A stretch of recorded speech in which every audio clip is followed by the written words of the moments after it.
So we thought that we would open it up to questions, and we have a roving microphone around here. So we here? Oh. Hello. Yeah, he's back Starting there, in the though. back. She's raising her hand. Yeah, Oh, there we are, right here. Yes, please. What's your name? Kerry. Hi, Carrie. You can blame my friend for bringing me here. I've really enjoyed tonight. I have a two-part question. Are your children on a plant-based diet? And how do you deal with other people's constant curiosity if they are on a plant-based diet? Mm-hmm. Do you want to start? Do you want to start with that, or would you want me to take? Yeah, I didn't understand the second part of the question. How do we deal with? Well, with people's... You mean being weird? I'll be straight. How do you deal with people's... No, not weird at all, but how do you deal with people's negativity? Why aren't you giving your children meat? You're killing them, and blah, blah, blah. Okay. Yes. The baby killer thing. The baby killer. Yeah. The cartoon. All of our children are vegan, yes. And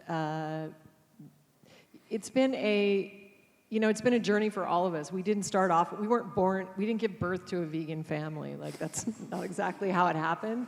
So just a, quick summary is I was raised on game meat in Alaska. My dad was a hunter, so I had that experience. And then as you guys heard in Rich's talk, I healed myself of a cyst in my neck using Ayurveda, which is primarily a plant-based diet and some very potent herbs that were very aromatic. But I was very healthy vegetarian. Rich was eating very unhealthy processed foods. One of our sons has always been naturally vegetarian, and the other son was eating what we used to call clean meat. And then our little girls, which, my boys are a different dad. It's a different marriage. So they used to go halftime with their dad, and he would try to shove meat in them, and then I would get them back. So we had that thing. And then Rich and I have two little girls that we had together, and they have always been vegetarian, and they became vegan later after Rich went vegan. And really, the way that we did it is we've allowed each family member their own journey, and we really are careful to be respectful and to cultivate unconditional love in our kitchen. I think if you brought violence into your kitchen, you've missed. And we have to be very careful as parents that we don't start creating eating disorders in our children because we're so freaked out about everything they're eating. So we're kind of loose, we kind of flow, but I make a lot of amazing vegan meals. We let everybody have their own journey. As early as a month ago, my 9-year-old wanted to try an egg, and I said, fine, order the egg. She tried it, she didn't like it, but it's her experience. She owns that experience. So if we go to a birthday party and our kids want to have a piece of pizza, we let them have that autonomous decision, what they do. And then later, when they don't feel good or they have a stomach ache or they remember the environmental consequences and they talk about it, we can retrace that and give them that experience so that they imbibe it.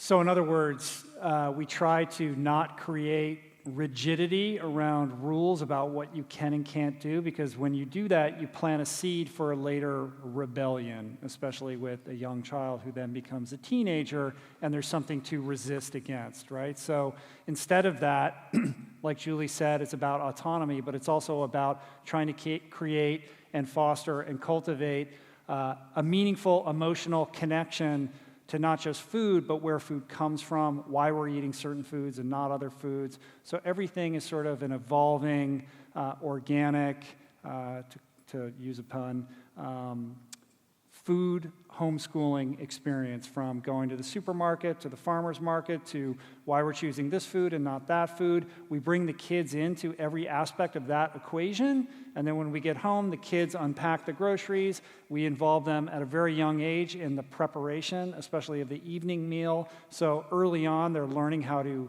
make recipes, and when a young child knows how to make a healthy recipe, there is a sense of agency that comes with that creates that bond and that emotional connection. Then they want to make it. They're proud of it. There's a self-esteem that comes with that.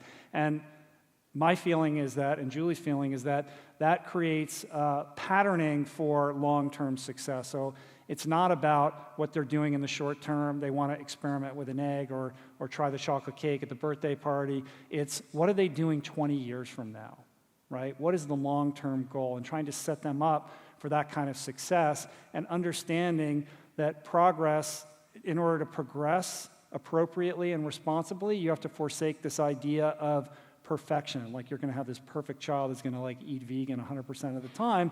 I don't know if that exists in planet Earth. Maybe it does, but it hasn't been our experience. So that's kind of in a nutshell how we do it. And then how do you address the baby killer thing? Well, I want to wrap that up also.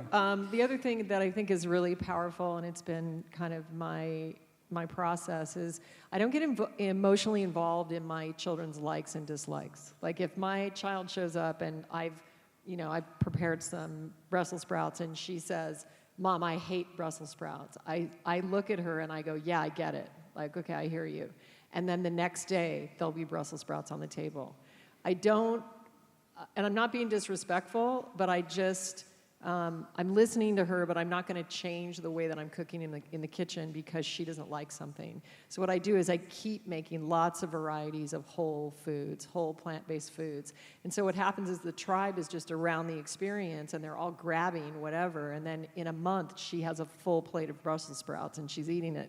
So again, we have a lot of this emotional battle around food, and if you just remain neutral and don't get involved in it, it can be very, very powerful. And I just feel, again, we have to allow people their own experience, including our children, in finding their own way. And all of our kids are vegan by choice. They all cook. My 13-year-old, who is very sassy and 13-ish, much to my really shock, she chose as her semester project plant-based Italian cuisine, and she created some pretty amazing recipes. So even if you think they're rebelling or they're not seeing, it's a whole lifestyle. So how do we address the negative people? I would say that experience is an opportunity for you to reflect on your commitment to your own personal instinct and mission, right? It's like a mirror for how strongly you feel about what you're doing. It's like a gut check on that, because if somebody's expressing displeasure or judgment at some choice that you're making, that really speaks to them rather than you, right? So how you take that, I think, is a reflection upon where you're at with yourself, with the behaviors that you're engaging in. And, like I said in my talk, I was on the receiving end of a fair amount of that throughout my journey, and then Julie kind of alluded to some struggles and challenges that we had as a family, and we were on the receiving end of a lot of judgment from external circumstances. And I think that ultimately brought us closer together as a couple and as a family, because we were so committed to this vision and this journey that we were on. But because we shared that, we were able to have that experience. If you're not certain, it could tear you apart just as equally, I think. So it's a very powerful thing. And I think in order to properly weather it, you have to really know what you're doing and believe in what you're doing and be in a place where you've done enough internal work that you can really trust your instincts about this journey that you're on. Yeah, and I don't know if that answers the question.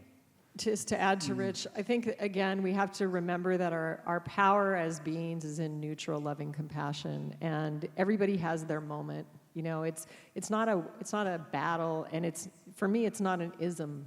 Once you've made it an ism, you've created a set of rules that leave someone on the outside. So this is your process of your life, and you can listen to other people's experience, just like I listened to my daughter tell me she hates Brussels sprouts, and not get involved emotionally and scream back at her, yes, Brussels sprouts are awesome. So just be in your own process, create a lot of healthy, choices, and shine. Be a shining example. Show up at your friends with amazing dishes that you make. Blow their minds. And don't get caught up if they're still eating meat or if they eat something that you don't eat. You just navigate your way around it respectfully and honor everybody in their own journey. Imagine if you were only eating potatoes. Yeah, whoa. What kind of judgment what kind would of you be flack receiving? does he get? Yeah. In a Greek family? Not good. Thank you. You did answer it. Thank you. So, do we have the roving microphone?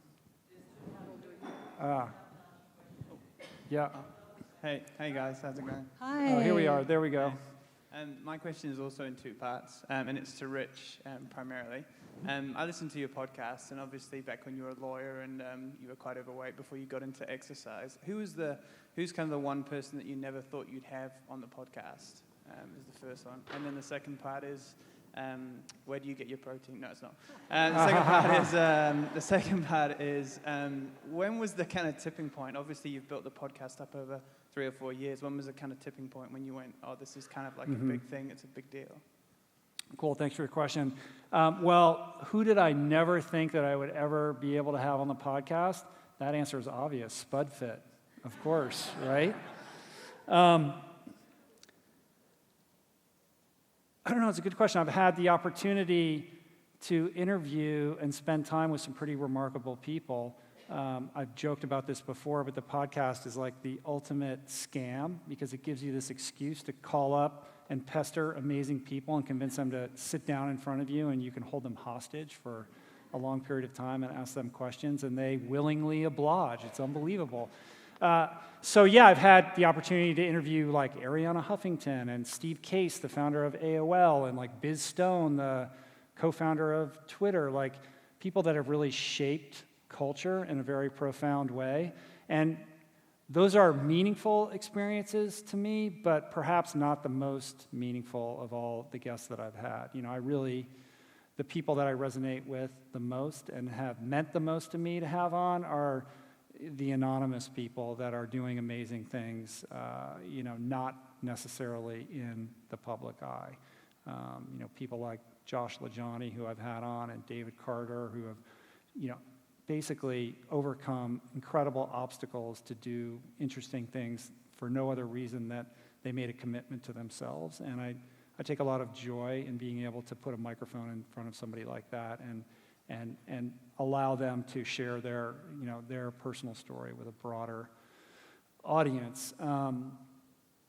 So hopefully that answers your question. In terms of the second part, there was no tipping point, really. It was really just a very slow, organic growth curve. There wasn't like one interview that I had that like blew it out and put it on the map in any big way. And I think it's kind of a beautiful example of the same approach that I've applied to everything from training for the races that I've done or, whatever I've tried to achieve in my life. It's like just consistently showing up and putting in the work, and divorcing yourself or removing your emotional attachment to the result and just continuing to show up. Consistency carries the day. And, I'm very proud of the fact that over 4.5 years of doing the podcast, like I've never missed a week. Like I've always been able to put up a show. They're not always going to be the best shows or whatever. Sometimes it's all over the map, but like continuing to show up. And I really believe that is a huge aspect of the success equation for the program. So, yes. Who's got a mic? There we are. Firstly, thanks a lot, both of you, for just opening up the door to your lives. And I know I'm probably speaking for everyone in the room when truly inspiring to just stand here and listen to the story. And obviously the podcasts are amazing, so please never stop. I'm going to have to stop at some point. Nah, man, keep it going. My question is, with the topics that you raise, Rich, in your podcasts, some of them are pretty hard-hitting on a global standpoint, as well as when you touch on, I guess, specifically in the U.S. How do you, and you've obviously done your homework before each podcast, because your line of questioning is quite, you take them on a journey. How do you not get, severely emotionally attached to the content that you deliver? Because, the last one, What the Health, these guys are doing some amazing things. How do you just not drop everything and say, I got to do something more than what I'm doing because these are serious issues? Or, the clothing industry and just all these things that are global, massive issues. How does that not get to you? And then second question, sorry for the two-parters, but what's the next step for both of you? Because you've had so many arms of your your kind of like progression, you know, with the retreats and the books and the podcasts. What's next? Thanks. Yeah, thanks for your question. I do get emotionally involved and attached to the guests that I have on. That's like my criteria for having them on in the first place. Like, I'm not interested in having somebody come on and share some amazing message and being immunized emotionally from that or behaviorally. Like, I'm doing it because I want to grow and I'm interested in what they have to say and I want to change and I want to be an agent of that change. So when I'm looking for guests to have on the show, they need to like emotionally, I need to be able to emotionally connect with that. Otherwise, it doesn't work for me, and it's not going to be a good show anyway. But I think what you're getting at is that there has to be a level of self-care. You know, you can't just, oh my God, what are you going to do? Throw up your hands like, I can't wear these clothes anymore, and I can't eat this food, and I can't do this, and I can't do that. And there's a paralysis that can like descend upon you where you feel like everything's fucked, and like, what's the use? So I always kind of think to something Gene Bauer said to me, Gene Bauer being the founder of Farm Sanctuary. He said, he was talking about veganism, but he was saying it's aspirational. And I think that's applicable to any kind of lifestyle change that you're trying to make. Like, we're aspiring to be better, and that has to come with incremental behavioral change. So whether that applies to the food that's on your plate or the consumer products that you choose to put your dollar towards, the idea is to be more mindful, to do a little bit better tomorrow than you did today, to be that agent of change. And I try to incorporate those ideas and practices into my life and use the podcast to activate as many people as I can, with the understanding that I'm not perfect and I'm not going to be able to just live like a monk in the world, and that the podcast is going to reach however many people it's going to reach, and it's going to activate however many people that it's going to activate, and ultimately I have to be okay with that, right? But you have to take care of yourself first, because you can't tend to others or to the world unless you're taking care of yourself first. So that's the first part of the question. The second part, where are we headed? What are we doing? I don't know. We're here today, man. That's what's happening. That's what's up, I don't have like a 5-year plan or a 10-year plan. I certainly have ideas that I would like to see fully expressed. I'm working on a new book, and there's things like that. But whether it's public speaking or the podcast or, whatever it is, books, cookbooks, music, they're all just different distribution platforms and mechanisms to try to put a healthy message out into the world. So my only interest is being able to continue to do what we do and to be of maximum service to the frequency of people like yourselves that show up and are vibrating on this wavelength. Yeah, and if I can just add, I have a plant-based cheese book that's being released in June. It comes out on June 13th. I'm extremely proud of it. It's called This Cheese is Nuts. Mm-hmm. And it was named by our friends, filmmakers Zoe Lister-Jones and Daryl Ween. Daryl actually named it. He actually came to my house and was tasting my cheese, and he was like, Julie, do you have a title? He's like, This Cheese is Nuts. Mm-hmm. So anyway, I'm super excited about that. We did a really cool shoot at Farm Sanctuary. McClay shot some incredible shots with me, with Gene Bauer's rescue cows, the dairy cows. And so I hope you guys will check that out. And then I'm also very pleased to announce that we also created the follow-up to the Plant Power Way, which is coming out in April 2018. It's Plant Power Italia, and it's an extraordinary collection of amazing food. So I'm still trying to create really great, easy recipes to support all of us in making this very needed transformation. And actually, this is a moment we had books that are stuck in customs, unfortunately, the Plant Power Way. And Andrew wanted me to mention that the New Normal is actually going to sell them through their website. So they'll be here in Australia. So he'll help you figure that out if you guys would like to get a book and don't have it. We apologize that happened. All right. You've actually just answered one of my questions I was going to ask. But firstly, I'd like to say it's a privilege to have you guys here tonight. And if you'd love to stay, I'm sure everyone in the room would be happy for you too. But Rich, two-part question. It seems Why? like it's the theme, but What's up with the I two like how you guys parters? are so Yeah. efficient. I'm going to wrap this up tightly. You've obviously shared your experience along your journey and the challenges around the financial hardship that you faced as a family. What was the turning point that you realised that you could make this into a business to obviously provide for your family? But more importantly, after that, when was the actual turning point that you realised it was more than that and it was a community? Great question. I don't know how to answer that or whether I have a satisfying answer for that. I think the turning point in terms of knowing that, so the turning point in terms of knowing that, like, we could make a living doing this, is that, yeah. That we weren't completely crazy. Yeah, I remember, they're kind of one and the same. I remember after doing, it was after Ultraman 2009, I think, and Sanjay Gupta from CNN had taken an interest in my story. And he was like reading my blog, and I found out about this, which was like blowing my mind. In the United States, he's like a major like news correspondent guy on television. And he wanted to come out to our house and interview me, which was just shocking and astounding to me. So we're weathering this crazy sort of financial meltdown that we were dealing with. And we were having trouble like paying our utility bills. And I remember Julie wanted to make this beautiful lunch for him. Like she wanted him to like our food and all this sort of stuff. And he was coming out, and she tells this story where she was like ready to turn the burner on the stove and like praying that the gas was going to work. Like this is like it was like this crazy moment of walking the razor's edge where we were either going to like realize all our dreams and like what's happening tonight could be a possibility for us, or we were just going to wither on the vine and die. Like it was going to go either way.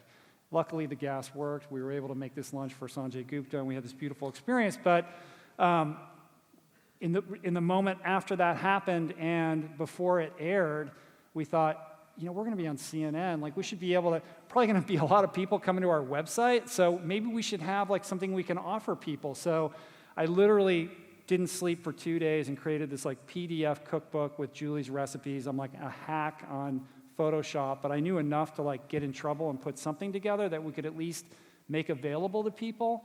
And we put up this little PDF cookbook for $9, and it was live on the site when the thing aired.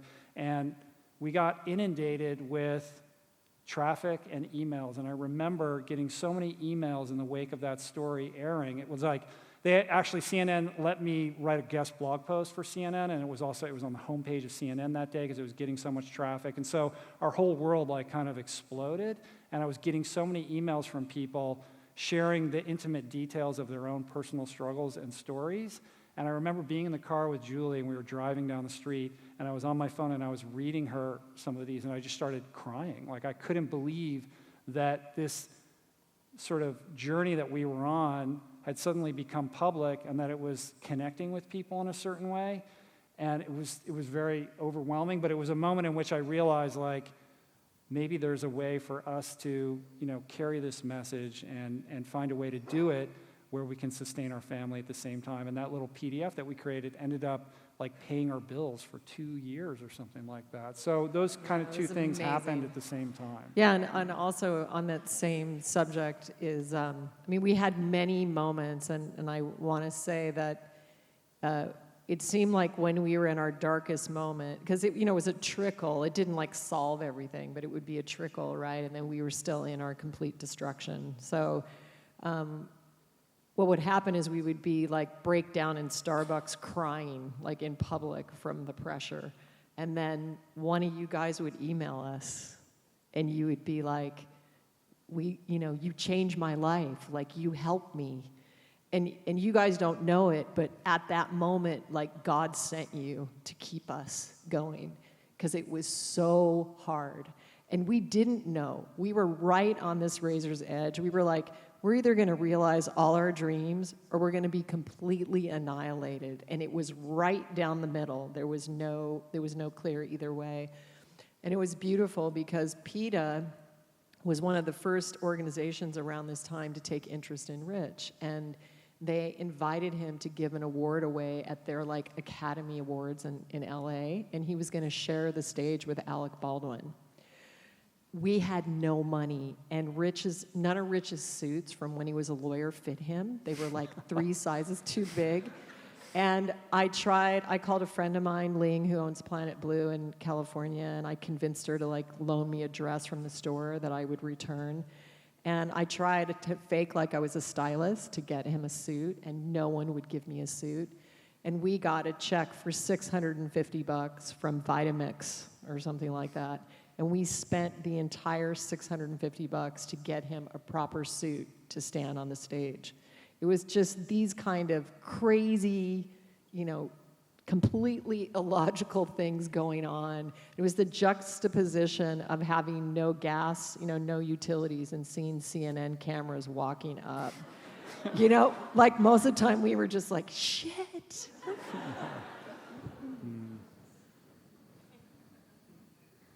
We sound so irresponsible.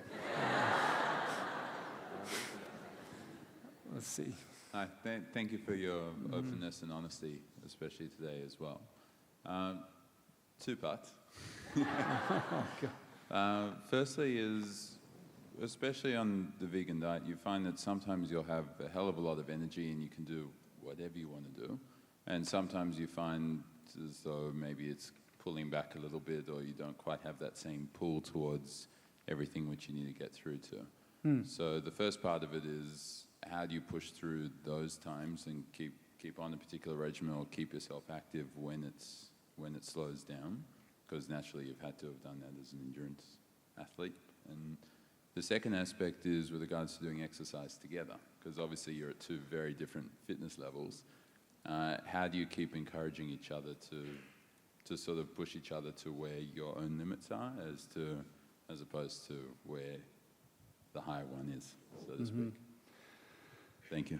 Thank you for your question. So the first part, I'm trying to wrap my head around it. So the idea that, well, first of all, you're presupposing that there are moments where the plant-based diet doesn't work for me, and I'm having to find a way through it. I'm not sure. So much for you, but for myself. Oh, so for from yourself. my own experiences. I see. So you're having issues where you're feeling like it's not working for you? Or you're not getting the right energy from it? Or? Not necessarily, but whether it's from the plant-based diet, or if it's from sleep patterns, or if it's from the type of exercise I'm doing, whatever it is, have you run into those same type of roadblocks, or what have you tried to amend, or what have you tried to adjust for yourself? Okay, yeah, so, well, first, no, I'm super duper all the time, 100% of the time. It's awesome, 24 hours a day, yeah. Thanks, cool. Julie calls those people super dupers. When you go to a conference, hi, I'm Jake, I'm good, I'm great, how are you, I don't trust those people. They're hiding something. Yeah, of course, I have up and down days. I'm very human. I have cravings. I'm, a recovering alcoholic. That makes me difficult to live with. Ask her. Very. But worth what kind it. of face? Yeah, I struggle with irritability and discontentment and resentment and fatigue and all the anxiety, like all the kinds of things that I think we all share as human beings. For me, a lot of it is rooted in 12-step, things I've learned in recovery. When I'm not taking care of myself, spiritually, mentally, emotionally, or physically, I get restless, irritable, and discontent. I'm prone to snap at people and make improper decisions and be reactive. And amazingly, the cure for most of that is eating a decent meal or getting a good night's sleep or picking up the phone and getting out of your own head and your own problem and being of service to somebody else, practicing gratitude in some respect or another. It's annoying that the cure for these is always the same. I keep looking for the velvet rope in the VIP room that I can walk into and graduate from my humanity, but I always go back to those things. And I don't do any of that perfectly by any stretch of the imagination. Do you have anything to add to that? That was very well said. Was it? The part about me being difficult to live with? Yes. I guess you were asking how do we train together, or how do we? Oh, okay. So we don't train together at all, Yeah. ever. disaster. I am a completely different being. We have two completely I opposite. can't even imagine you running. Like, No, actually, what would that look like? I threatened once. I was like, I think I'm going to start riding my bike. And he was like, because, if there's two cyclists in one family, that can be problematic. But no, I only practice yoga, asana practice, and different kinds of yoga practices. That's just that's my physical movement of choice. And Rich is beautifully supported in extreme athletics. It's just really, really good for him. Some of my friends will say to me, well, you must be like a, athletic widow or something because he trains so much. But I get this really beautiful quality of a human being when he's completely done all of that. And so, we never, ever exercise together. And we never fight, ever. And we totally fight. But we always make up, more importantly. So just quickly to expand on it, sorry. So you naturally don't expect you to train together, but how do you continue to encourage each other to be pushing forward and to push each other to newer heights, so to speak? Yeah, well, I'll answer that. I don't push him at all. We're both extremely independent, and the focus of our transformation or our life path is a completely inner one. So I think we respect each other, and we have a very deep commitment between each other, and within that there's an extreme amount of freedom. So I think that's... But you have my back and I have your back, and we understand that. So that support is there. Yeah. Thank you. How you guys going? Great.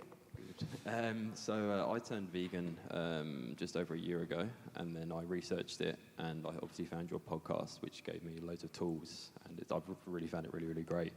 But on like a deeper sort of level, I was kind of a vegan that was still kind of heavily drinking and partying a lot, which kind of is a bit of a weird scenario to be in.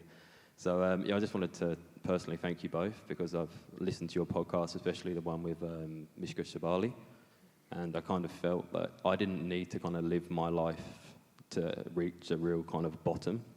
And I could just kind of learn from what you guys spoke about and just to kind of try and improve my life that way. So thanks for that. Beautiful. Cool. Yeah, thank you. Mishka will be thrilled. But tell Mishka. Yeah, that's great. Hi. Where are we looking? How you going? Yes. I have a one-part question. Rebel. It has to be two. Yeah. So I was on the phone to my wife, who's in Adelaide. I'm from Adelaide tonight, and she said, "Say hello to your mate Rich." She doesn't like you very much because 2 years ago you inspired me to change my life and become vegan, and have gone from being the unhealthiest person in my house to the healthiest person in my house. Beautiful. Thank you. Great. That's awesome. So once upon a time, salad was the garnish on the plate, in my opinion, and meat was what it was all about.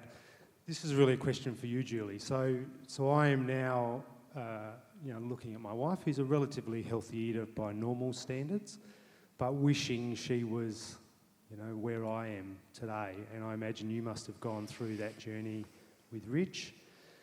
How did you not become preachy about why he needed to change, and how did you remain strong through those years? Thank you. Really great question. And okay, so this is actually a very key part of our journey together, and that was that I was very preachy. I actually wasn't that preachy, but I had a lot of awareness in the early days when he was eating the window diet and he was using coffee as a drug, literally, like a venti coffee with 3 ad shots. And he was suffering too. He also wasn't happy. He wasn't like, yeah, this is awesome. He was like, the alcoholism was clearly activated. He was unhappy.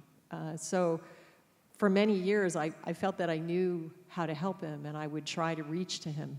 And I would say, here, or I was always reading books or going through transformation, or I would leave something on his pillow, or I would just, offer something. And it was the craziest thing because it seemed like the more that I extended myself, the more paralyzed he became. He just would recoil and just become even worse.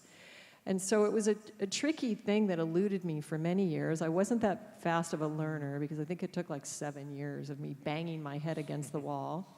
And I had a lot of conversations with a lot of girlfriends who told me how right I was, because clearly I was right, because I was healthy and I healed myself of this cyst. And I wasn't, I was advocating sort of higher concepts of living. And it wasn't until I did a meditation program with this one Indian master, one of my many Indian masters that I've worked with in my life. So many Indian So many. masters. Our It's house. Our revolving house is door of Indian masters. They at our say, house.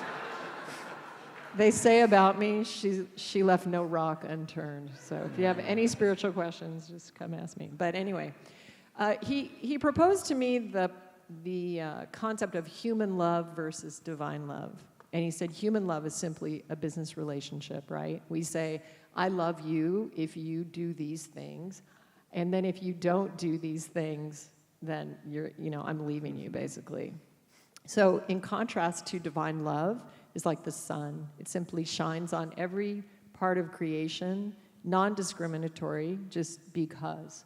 So basically we can say that we are loved simply for our existence, simply for the fact that we exist, before any diets have been conquered, any body types, any titles earned, or any goals achieved. And when you learn how to ski or snow ski or surf or whatever, and you have that 1/10 instructor that finally says that thing to you and you finally can grab it, this was like this for me. And it was at that moment that I released Rich to his life. But I released him to his life in love. I didn't release him to his life in retaliation. And I called him and I said, I realized that I had my energy in his space, that I had an attachment that he realized spiritually the way that I was in my lifetime. And instead, I took the perspective that he was my husband and we were married and we were in love, and that he also was divine, even while eating In-N-Out Burger, even while drinking coffee with 3 ad shots. And that act of love, I embodied it. It was true. It was a clear change. But that act of love is in fact what catalyzed his awakening and this entire scenario. So what should he do about his wife? I'm just sharing the perspective so he can see you should love your wife unconditionally the way she is right now and keep living the life that you are living and really understand that there is a greater play. And just like people change when they are loved unconditionally, we all want that acceptance and want to be seen that way. And so in my experience from the story that I just shared with you, it's the most powerful thing that you can do. Now, does that mean she's going to start eating the way that you are, or you guys are going to be, get on the circuit? I don't know that. It's within your life plan. But I will tell you that there is a great power in holding somebody in that light. And then you can allow life to kind of have its way with you and produce something beautiful in your relationship. Thank you. Mm-hmm. Mm-hmm.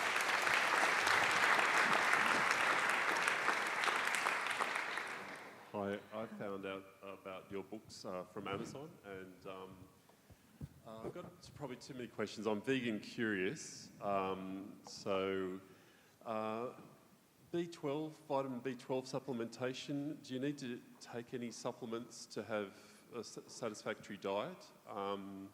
Second question is, when you're on holidays, how do you try to stay vegan or keep to a plant-based diet while you're in a place where you don't know where all the shops are or things like that? You look like you have a lovely family from your books, and also wanted to say, what else? Sorry. A three-parter. Three-part. I better leave. Oh, will you have the time to sign your books tonight? We would love to sign books tonight, although our books got held up in customs. Oh, if you brought some Yeah. here. Oh, you brought your books. Yeah. Yeah, I think when we're done here, Okay, I'm thank sure you. we can make Thank that you. arrangement. Thank you for your question. B12, most doctors would recommend that you supplement with B12 if you're on a plant-based diet. It seems to be the one vitamin that is missing from this nutritional regimen, and that's a whole conversation I'm happy to have with anybody. It has to do with soil and et cetera. It's kind of boring. But yeah, B12. But I think everybody or I would recommend everybody get a proper blood test and evaluate what your various deficiencies may or may not be and sort of act, from there. There's a lot of people that are vitamin D deficient, et cetera, et cetera. Andrew would be a much better person to answer all of those questions than I. The second question was remaining vegan while you travel. It's easy to future trip about that, like, oh my God, I have to go to a wedding in a year. What am I going to eat? I can't go vegan now. I've traveled all over. I've been to crazy places. I've been to Pakistan. I've been to Lebanon a couple times. I've been to 3 cities in Saudi Arabia. I've been to Morocco. I've been to a lot of places, and I've always been able to maintain a plant-based diet no matter where I go. Now, that doesn't mean that I'm going to get it exactly the way that I want it, and I'm certainly not going to get the kind of food that Julie makes at home. But I've always been able to make it work. And, there's a couple practices that are helpful with that. I try to stay in hotel rooms that have little kitchenettes, which makes it a little bit easier. If you're flying somewhere, maybe once you land, go directly, search on your phone. We have these supercomputers in our pockets. They're very powerful. They answer a lot of questions. You can find out where the natural food market is, go there before you even check into the hotel, get what you need. Always have healthy options like within arm's reach. Make sure you bring a lot of snacks on your long flight. There's an app called Happy Cow. It will tell you where all the vegan restaurants are, no matter where you travel throughout the world. And when you're in restaurants that perhaps don't seem like they're going to be vegan friendly, you can approach the waitstaff and pleasantly inquire what they might be able to make for you that might be off the menu. I've always had good experiences with that and have been able to make it work. So a lot of that I've learned is sort of imagined projection, that we think it's going to be a lot harder than it actually turns out to be. Do you have anything to add on that? Yeah, exactly. And then a couple things are, in the early days, we used to travel with our Vitamix. If you're driving somewhere, we just bring the Vitamix with. So that's another thing. And then if you're going out to dinner and you don't know if there's going to be vegan options, we get in the habit of just eating before we go. So if there's only a side salad or there's a potato, but that's not really travel as much. But Potatoes. Cool. All right. Thank you. Yeah, thanks for coming. We got to wrap Aren't it these up. guys Thank you awesome? so much, you guys. Thank you. We love you, Sydney. Really appreciate you guys showing up.